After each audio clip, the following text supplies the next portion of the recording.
Yan ang Magaspas Beach. No, ano yan? Boulevard. Longest boulevard.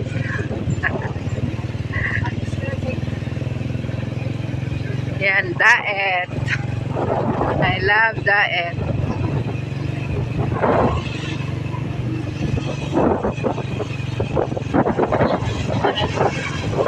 Kagabi dito, maganda rito eh.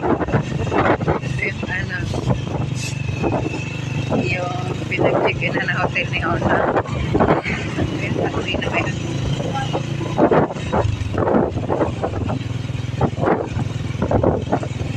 Dami-dami na lang mga tao dito. Pagkagabi. Ayan, yan sila nag-check-in.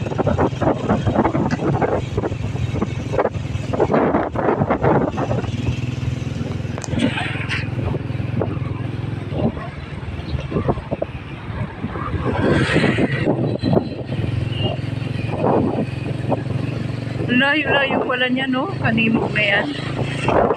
Tingin-tingin mo lang, ang lapit. Ang layo pala niya. May doon sa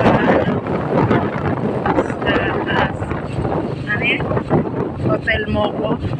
Sa, ano yung papunta Pasod. Mangko pa yan. Doon pa na yan, paikot.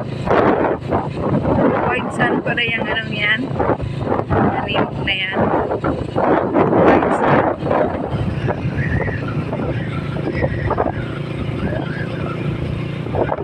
Ayan ang kanimok.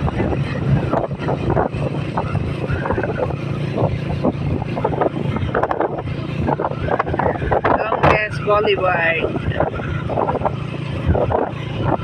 Yan yung tulay papuntang ano, papuntang Mercedes, Tawiran.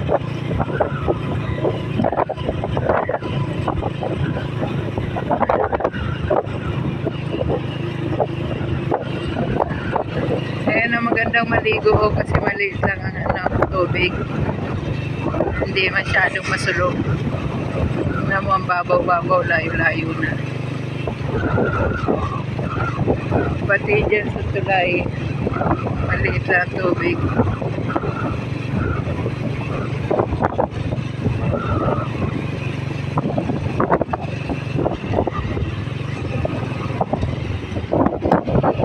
Dati nung maliit kami dyan kami nag-aangahoy. Yan, yung ano yan.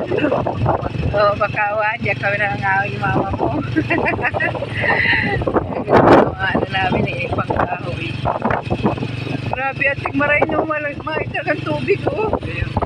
Ay, tubig sa gitna. Sa tao, oh. Alam mo, ano yan, laki, kami dyan. Lalim-lalim yan. Ayun o, wala nang tubig sa gitna.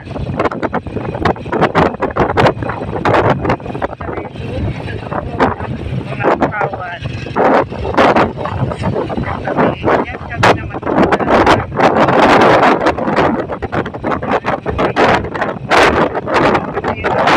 gumagawa ng picture.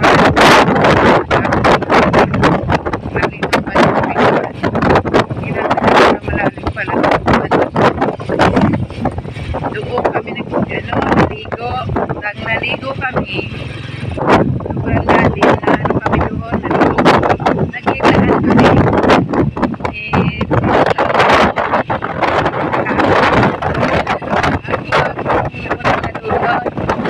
Tapos itong Tito Saldi mo, sinasagip niya ako.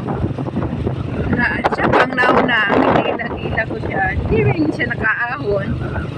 Siya ang nalubog sa pinakailalim ng buhangin. Duti ka mo, si Lolo mo na ano siya, narirog pa sa ilalim. Nakuha rin siya, pero agaw buhay na siya. Dinala sa ano yan, provincial hospital. Buti ka mo. Andun siya ngayon sa Australia. Tingnan mo, buhay nga naman. Ayan, naligo na sila. Sarap talaga sa probinsya. Simoy ng hangin. Hindi polluted.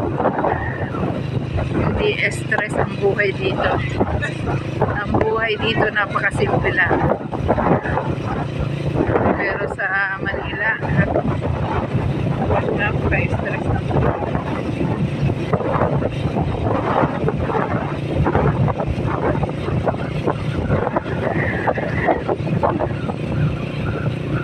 Punta kami kay Ate Arlene sa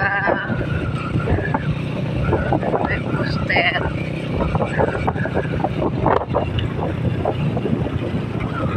Laki na ng pinagbago ngayon, no? Ng ating lugar. Big point. Yung mga pulis, big point.